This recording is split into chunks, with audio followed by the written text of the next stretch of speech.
Tonight, we're diving into one of those stories that just gets under your skin. It's the chilling account of a school trip that went horribly, horribly wrong. What was supposed to be a simple adventure ended in a tragedy that honestly still haunts the woods where it all happened. Let's break down exactly what went wrong. So right up front, I have to tell you, this is not a story with a happy ending. It's the haunting tale of 3 students whose journey was cut short in the most terrifying way you can possibly imagine. So, how did this all start? How did a fun school trip turn into such a nightmare? Let's set the scene for this fateful, unfinished journey.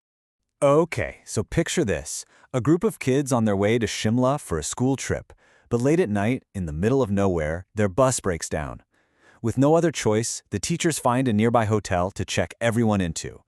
The thing is, this wasn't just any hotel. It was this isolated old building, completely surrounded by a dense, dark forest.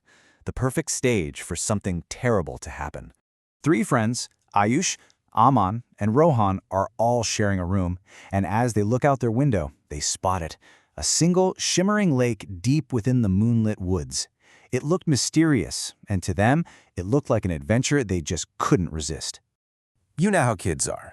They remembered a story from a past trip about some other students who snuck out and became school legends. So, fueled by that idea, they cook up a plan.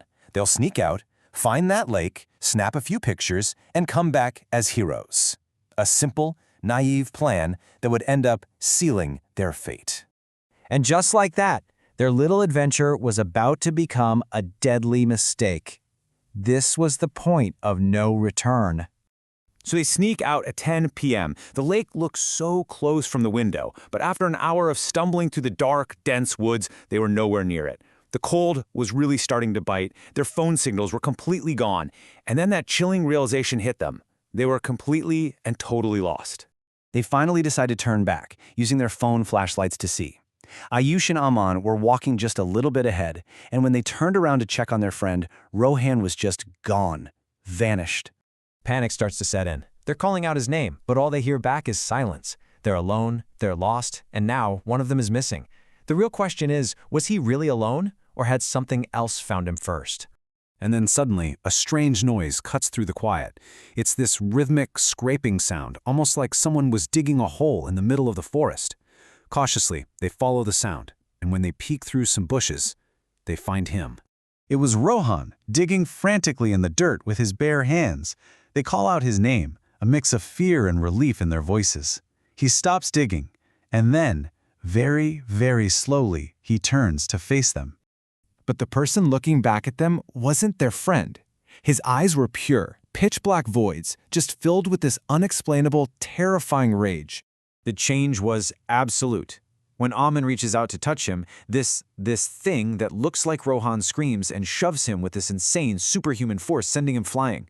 Then just as suddenly Rohan collapses, but as he's waking up, terrified, they see Aman get up, and now his eyes are black. Without a single word, he bolts deeper into the woods, running straight towards some old ruins. This takes us to the terrifying climax of the story, the confrontation at the ruins. This is where the source of this whole nightmare finally reveals itself. So they're chasing their possessed friend, and Ayush and Rohan stumble upon this old, dilapidated house. A khandar, a ruin so overgrown it looks like no one's been there in decades. And even though they're terrified, they know they have to go inside to save Aman. When they get inside, the sight is just unbelievable. A man is floating unnaturally in midair, completely unconscious. And standing right beneath him, whispering to him, is an old woman. This was it. This was the entity controlling their friends. She had the same pitch-black eyes, a horrifying face with sagging skin, and messy, scattered white hair. The second they saw her, Ayush and Rohan didn't even think. They just turned and ran for their lives. But the horror wasn't over yet, not even close. Their escape leads them directly back to the very place this all began, and we finally see the true nature of the lake's revenge. As they're fleeing, they risk one last glance back, and the old woman, she wasn't walking down the stairs. No, she was crawling down them, unnaturally like some kind of insect, scuttling after them with terrifying speed. They are sprinting blindly through the forest, just desperate to get away. And in this awful, tragic moment of irony, their frantic escape leads them right to the shore. of the very same lake they had set out to find just hours earlier.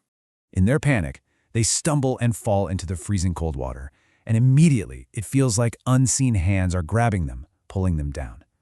Ayush somehow manages to fight his way to the surface, but he can only watch in absolute horror as his friend, Rohan, is dragged under the dark water, never to be seen again.